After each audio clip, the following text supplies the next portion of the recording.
नमस्कार, आपण पाहता हिरकणी न्यूज.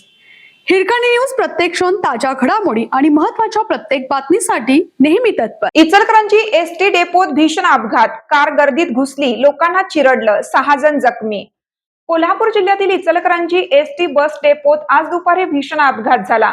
भरधाव वेगातील कार थेट डेपोतील गर्दीत घुसल्याने एका क्षणात गोंधळ उडाला.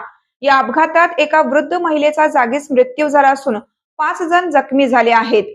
कारचा वेग इतका होता की ती एसटी बसला धडकून थांबली, अन्यथा आणखीन मोठी जीवितहानी झाली असती. इचलकरंजी एसटी बस स्थानकात शुक्रवारी दुपारी भरधाव कार अचानक गर्दीत घुसल्याने भीषण अपघात झाला. प्राथमिक माहितीनुसार कारने 6 जणांना जोरदार धडक दिली. या दुर्घटनेत नंदा कोळी या वृद्ध महिलेचा जागीच मृत्यू झाला, तर अन्य 5 जण गंभीर जखमी झाले आहेत. अपघातानंतर डेपो परिसरात एकच आरडाओरडा आणि गोंधळ उडाला. जखमींना तातडीने उपचारासाठी रुग्णालयात दाखल करण्यात आलं. कारचा वेग इतका प्रचंड होता की ती पुढे जाऊन एसटी बसला धडकली आणि तेथेच थांबली.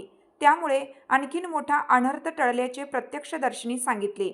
घटनेची माहिती मिळताच पोलीस घटनास्थळी दाखल झाले असून अपघाताचे नेमके कारण शोधण्याचं काम सुरू आहे. या घटनेमुळे इचलकरंजी शहरात हळहळ व्यक्त होत आहे.